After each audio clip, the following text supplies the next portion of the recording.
tous et bienvenue au CHU de Montpellier. Je suis Raphaël Scapatissi et je suis psychologue. Et je suis Nathalie Franck, je suis pédopsychiatre et toutes les deux on travaille en pédopsychiatrie au CHU de Montpellier dans le service du professeur Purper Wakil. Donc jusqu'à présent, on vous a parlé des enfants avec des comportements tyranniques et on a commencé à vous expliquer comment on pouvait en arriver là. Alors aujourd'hui, on va vous parler de la résistance non violente. Alors au départ, c'est plutôt un concept sociopolitique qui a été développé par les peuples opprimés pour résister aux peuples oppresseurs. Donc c'est plus dans la mouvance de Gandhi ou Martin Luther King.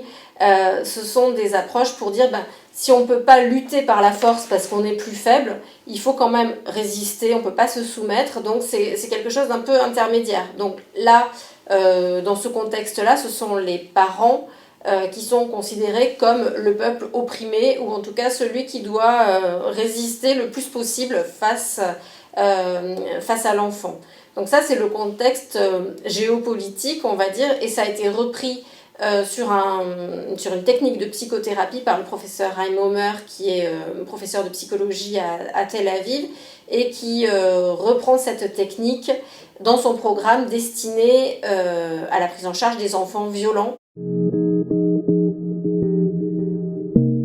Alors du coup, les bases de ce programme, c'est déjà de restaurer la confiance du parent en son rôle de parent finalement, de lui dire que ce qu'il a fait jusqu'à présent, c'était pas bien ou mal en fait, de le dédouaner un peu de sa culpabilité. Après, l'autre base, c'est que finalement le parent, ce qu'il doit bien comprendre, c'est qu'il doit changer lui-même son comportement, c'est unilatéral. C'est pas le parent change son comportement pour que l'enfant change le sien. Dans un premier temps, c'est uniquement le parent qui doit modifier son comportement. Finalement, le parent n'agit que sur lui-même, donc c'est aussi plus simple que de se dire que tout est conditionné à la réponse de l'enfant. C'est plus simple, mais les parents mettent plus de temps à comprendre parce qu'ils ont tous l'impression que leur enfant doit être suivi en psychothérapie et du coup, ils nous les adressent tous. Et sauf qu'en fait, ce ne sont pas des enfants qui sont clairement accessibles en première intention en psychothérapie. Il vaut mieux modifier l'environnement, donc que le parent modifie ses attitudes, et en fonction après ou pas de l'évolution, qu'on voit ou pas d'ailleurs les enfants dans des consultations dans le service de pédopsychiatrie. Il y a des parents qui nous disent qu'ils arrivent à les faire venir, mais moyennant certains avantages financiers ou récompenses, etc.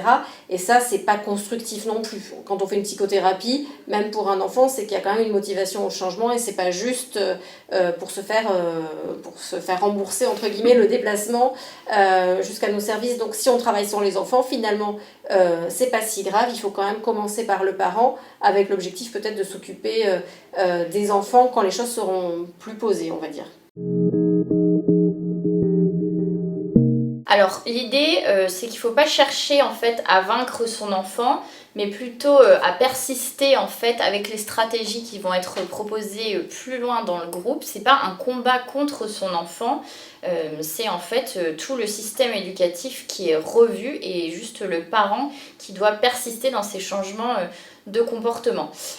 C'est aussi cette idée que l'ennemi, c'est pas l'oppresseur, donc c'est pas l'enfant, c'est l'oppression. Donc du coup, l'ennemi, en fait, c'est la violence et les comportements qui sont jugés comme inappropriés par les parents.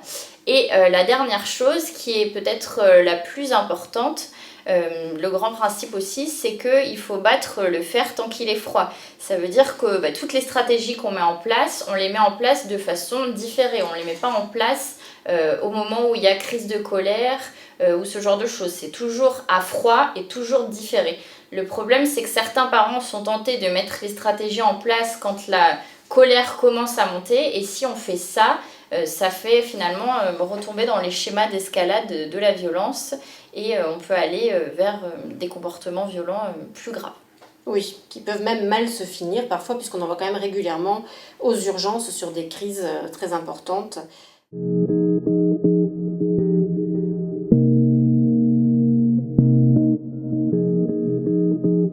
Bon, merci Raphaël, on a hâte d'en savoir plus. Oui, merci Nathalie, à bientôt. À bientôt.